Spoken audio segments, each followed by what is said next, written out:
Divya Bharti mystery murder case के बारे में बात करने वाले हैं। सुशांत सिंह राजपूत ही एक ऐसे सुपरस्टार नहीं हैं जिनका मर्डर मिस्ट्री एक गुत्थी में उलझ कर रह गई।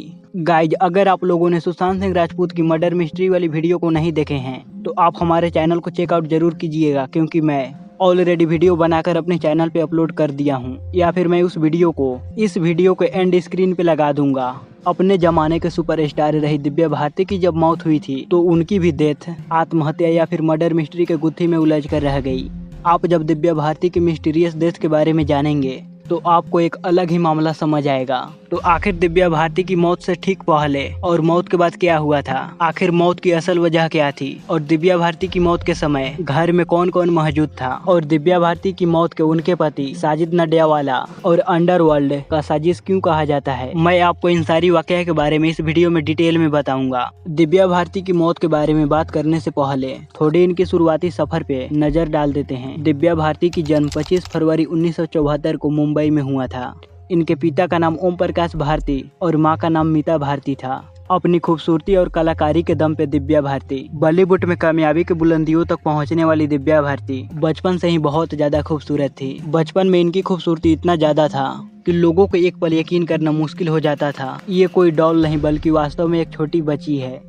बहुत कम उम्र में ही दिव्या भारती ने मॉडलिंग की दुनिया में अपनी कदम रख दी थी। जब इनकी उम्र महज 16 साल थी तभी इनके ऊपर गोविंदा के भाई की नजर पड़ी और उन्होंने दिव्या भारती को अपने फिल्म में लेने का फैसला किया। हालांकि किसी कारणवश ये डील फाइनल नहीं हो पाई। इसके बाद 2 प्रोड्यूसर सामने आए जो कि दिव्या भारती को अपने फिल्मों में लेने का मन बनाया, मगर बात यहाँ भी नहीं बनी। इंतजार लंबा होता हुआ देख दिव्या भारती ने अपनी फिल्मों की शुरुआत साउथ फिल्म से करने की सोची और उन्होंने 1990 में साउथ के सुपरस्टार वेंकटेश के साथ एक तेलुगु फिल्म की। इस फिल्म का नाम बोबेली राजा था।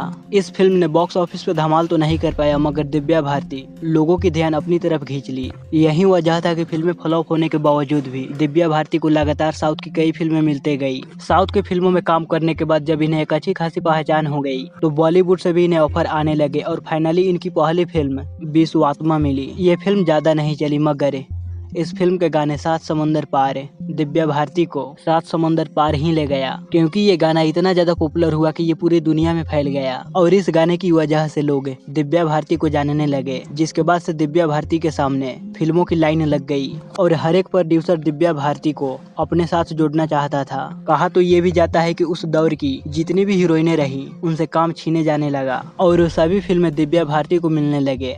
इस वजह से दिव्या भारती 90s के तहत सबसे हाईएस्ट पेड एक्ट्रेस बन गई। एक तरफ उनकी फिल्मी दुनिया उड़ान भर रहा था तो वहीं दूसरी तरफ उनके पर्सनल लाइफ में बदलाव आ रहे थे। इनकी पहली सुपरहिट फिल्म 16 और शबनम के दौरान एक्टर गोविंदा ने इनकी पहली मुलाकात डायरेक्टर प्रोड्यूसर साजिद नडियाडवाला से करवाया।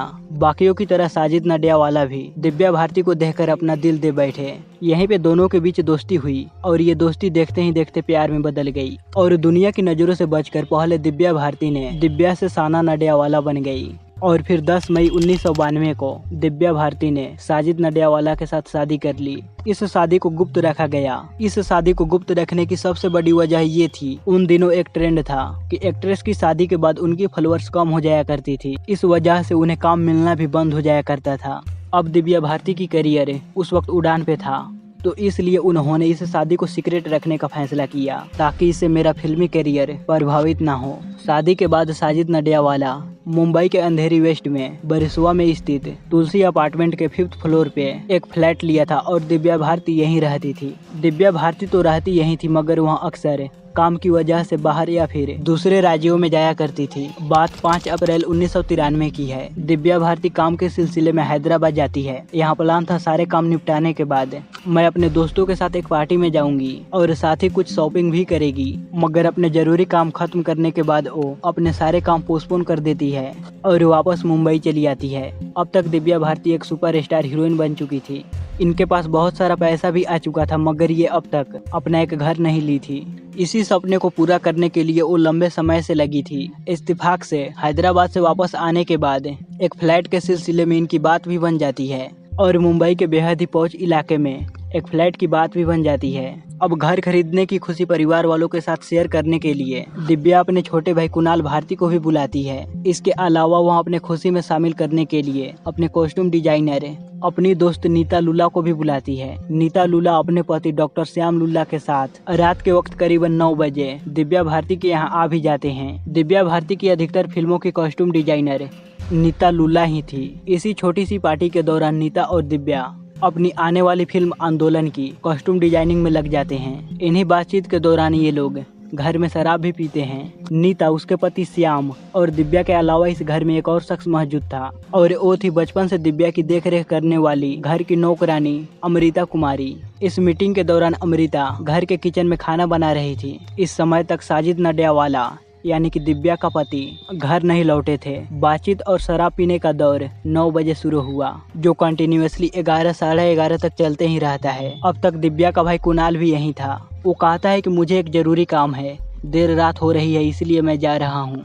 इतना कहकर वह यहाँ से चला जाता है। इन्हीं सब के बीच दिव्या भारती हॉल में आती है, जहाँ पर नीता और श्याम बैठे थे। यहीं पे दिव्या अपने गिलास में फिर से शराब डालती है, साथ ही टीवी ऑन कर यहीं पे बैठती है। थोड़ी देर के बाद वह यहाँ से उठकर बालकनी की तरफ बढ़ जाती है। बालकनी में एक खिड़की लगा हुआ था। ये तुलसी अपार्टमेंट की एकलौती बालकनी थी जिसमें लोहे का ग्रिल नहीं लगा हुआ था। इसके पीछे की वजह ये बताई जाती है कि अक्सर दिव्या खुद को शांत करने के लिए यहीं पर बैठा करती थी। हमेशा की तरह दिव्या भारती इस रात भी इसी खुली खिड़की पे आकर बैठती है। इस खिड़की पे बैठकर दिव्या भारती हॉल में बैठे नीता से बातें भी कर रही थी। अभी दिव्या भारती खिड़की पे ठीक ढंग से बैठी भी नहीं थी कि अपना सर बाहर निकाल कर बाहर के लोगों से बात करने लगती है। तभी उनका बैलेंस बिगड़ता है और वो सीधे 5वें मंजिले से नीचे आ गिरती है। ये सब कुछ इतनी तेजी से होती है कि किचन में मौजूद अमृता को भी कुछ भी समझ नहीं आता। दिव्या के गिरते ही अचानक से अमृता बहुत ही जोर से चिल्लाती है। अमृता की आवाज को सुनकर नीता और श्याम नीचे की तरफ जाते हैं। इस चिल्लाहट की आवाज को सुनकर दूसरे फ्लैट में मौजूद भी सारे लोग नीचे की तरफ भागते हैं। जमीन पे नीचे खून से लथपथ दिव्या पड़ी हुई थी। शरीर में किसी भी तरह का कोई भी हलचल नहीं हो रही थी। हालांकि दिव्या की सांसें अभी भी चल रही थी। वहाँ मौजूद डॉक्टर श्याम लुल्ला दिव्या को तुरंत आरन कपूर हॉस्पिटल ले जाते हैं। ये वही हॉस्पिटल है जहाँ पे अक्सर मिस्टीरियस तरीके से मरे हुए बॉलीवुड के सुपरस्टार को उनकी डेथ बॉडी को लाया जाता है। इधर श्याम की पत्नी नीता घर की नौकरानी अमृता के साथ वहाँ से कुछ ही दूरी पे स्थित दिव्या के माता पिता के घर इस वाकया के बारे में जानकारी देने के लिए चले जाते हैं। ये दिव्या खिड़की से गिर गई है। वहीं दूसरी तरफ डॉक्टर दिव्या को देखते ही दिव्या को मृत घोषित कर देता है, यानी कि अस्पताल पहुंचते ही दिव्या भारती को मृत घोषित कर दिया जाता है कि दिव्या इस दुनिया को छोड़कर जा चुकी है। महज 19 साल की उम्र में कमाल की अदाकारी दिव्या भारती इस दुनिया को छोड़कर हमेशा हमेशा के लिए चली जाती है। अब तक रात के 1:30 बज चुके थे। तब टेक्नोलॉजी इतनी एडवांस नहीं थी। इस वजह से लोगों तक दिव्या भारती की मौत की खबर लोगों तक नहीं पहुंच पाए थे। दिव्या की डेथ बॉडी कैजुअलिटी वार्ड के एक ट्रॉली में रखा हुआ था।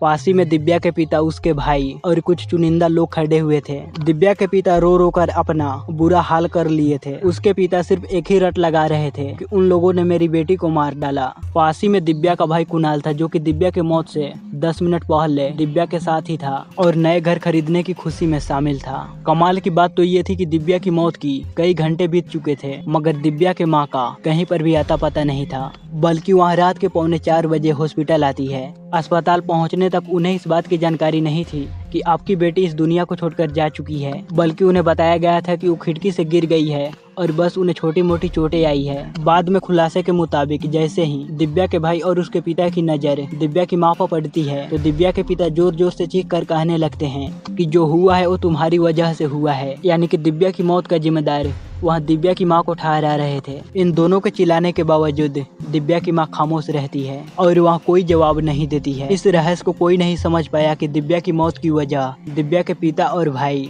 दिव्या की माँ को क्यों ठहरा रहे थे और दिव्या की माँ को हॉस्पिटल आने में इतना लंबा समय क्यों लग गया। खैर, अब थोड़ी देर दिव्या की माँ यहीं पे रुकती है और फिर थोड़ी ही देर बाद यहाँ से निकल जाती है। अब तक दिव्या के पति साजिद नडियावाला को भी दिव्या की मौत के बारे में खबर लग चुकी थी। थोड़ी देर के बाद साजिद भी यहाँ पहुँच जाता है और वह उस वार्ड में जाता है जहाँ पर दिव्या की डेथ बॉडी को रखा गया था।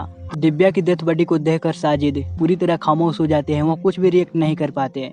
कुछ ही पल बाद वो बेहोश होकर नीचे गिर जाते हैं। डॉक्टर के मुताबिक उन्हें दिव्या की मौत का सदमा बर्दाश्त नहीं हो पाया। अब साजिद की स्थिति बिगड़ने लगी थी। उन्हें अब आईसीयू में शिफ्ट किया जाता है। थोड़ी देर के बाद साजिद होश में आते हैं और उनका व्यवहार बहुत ही तेजी से बदल रहा था और वो अजीब हरकतें कर रहे थे। इस वजह से डॉक्टर उन्हें दवाई देकर कुछ डॉक्टरों की निगरानी में रखते हैं। अब तारीख बदलकर 6 अप्रैल 1993 हो चुकी थी। दिव्या की मौत की खबर अब इंडस्ट्री से जुड़े लोगों तक भी पहुंच चुकी थी। दिव्या को इंडस्ट्री से जुड़े लोगों में देखने आने वाले सबसे पहला शख्स प्रहलाद निहलानी थे, जो अपने पत्नी और बेटे के साथ आए थे।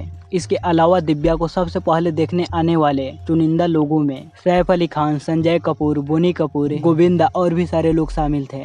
इधर मौके पे पुलिस भी पहुंच जाती है और लोगों का बयान दर्ज करना शुरू कर देती है।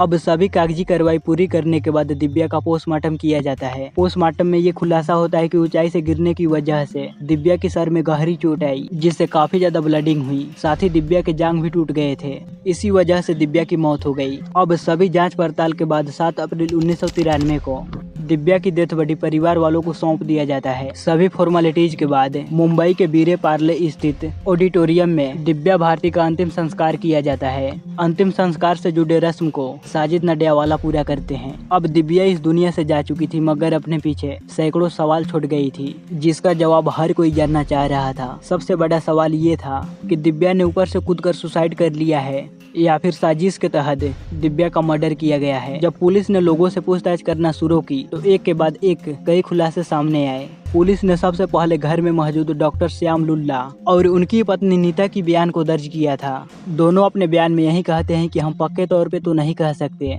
कि दिव्या ने जानबूझकर ऊपर से कूदा या फिर बैलेंस बिगड़ने की वजह से वह नीचे गिर गई। कमाल की बात तो ये थी कि इस हादसे के वक्त घर में एक और शख्स मौजूद था। वो थी घर की नौकरानी अमृता। मगर पुलिस ने सबसे पहले अमृता की बयान को लेना जरूरी नहीं समझा।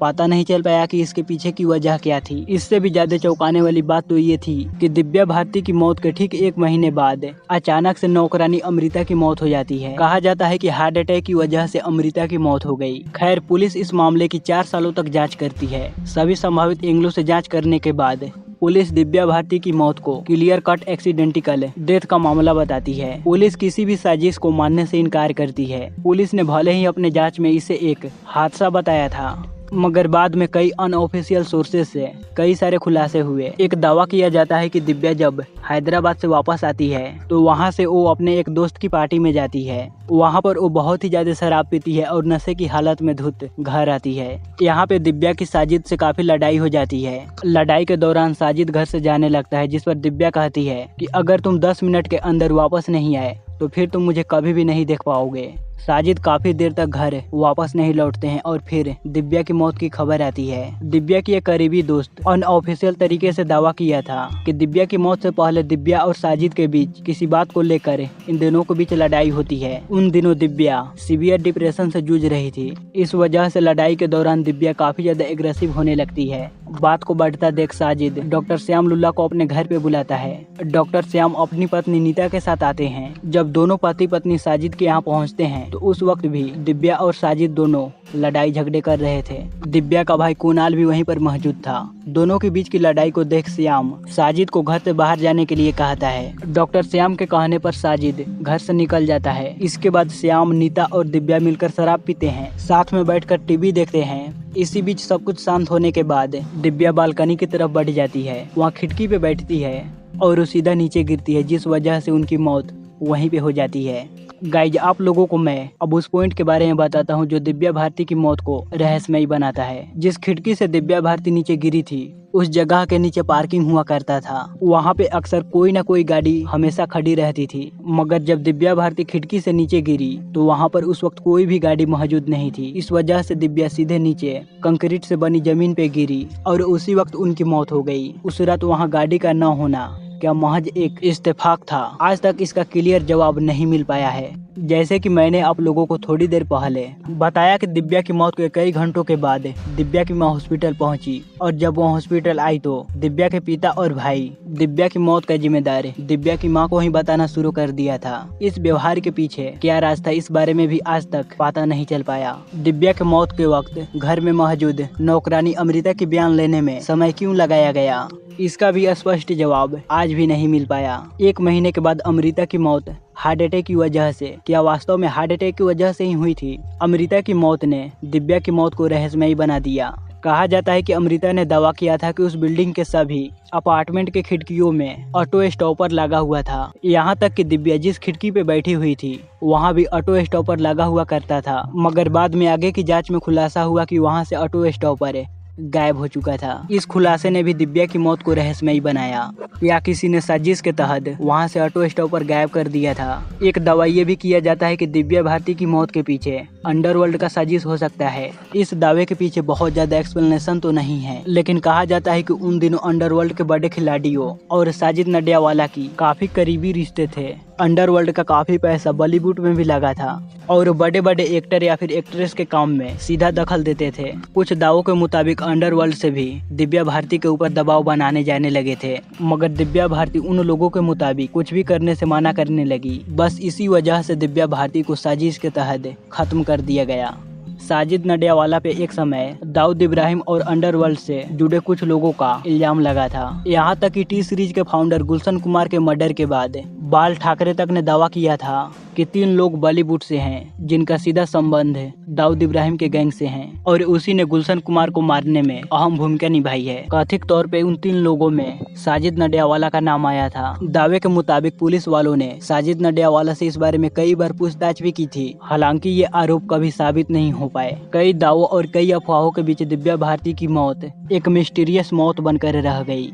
गाइज पुलिस के मुताबिक दिव्या भारती की मौत क्लियर कट एक्सीडेंटल डेथ का मामला है, मगर आप लोगों को क्या लगता है दिव्या की मौत के पीछे किसी की साजिश हो सकती है या फिर ये एक्सीडेंटल डेथ का ही मामला था? कमेंट बॉक्स में जरूर बताइएगा। सो गाइज आपको ये वीडियो कैसा लगा प्लीज हमें लाइक और कमेंट कर जरूर बताइएगा, और इस चैनल पर पहली बार आए हैं तो इसे सब्सक्राइब भी कीजिए, क्योंकि मैं इसी तरह का वीडियोज आप लोगों के लिए लाता रहता हूँ। इसी तरह मैंने श्री देवी की मिस्टीरियस डेथ के ऊपर एक वीडियो बनाया है, आप लोग जरूर उसे देखिएगा।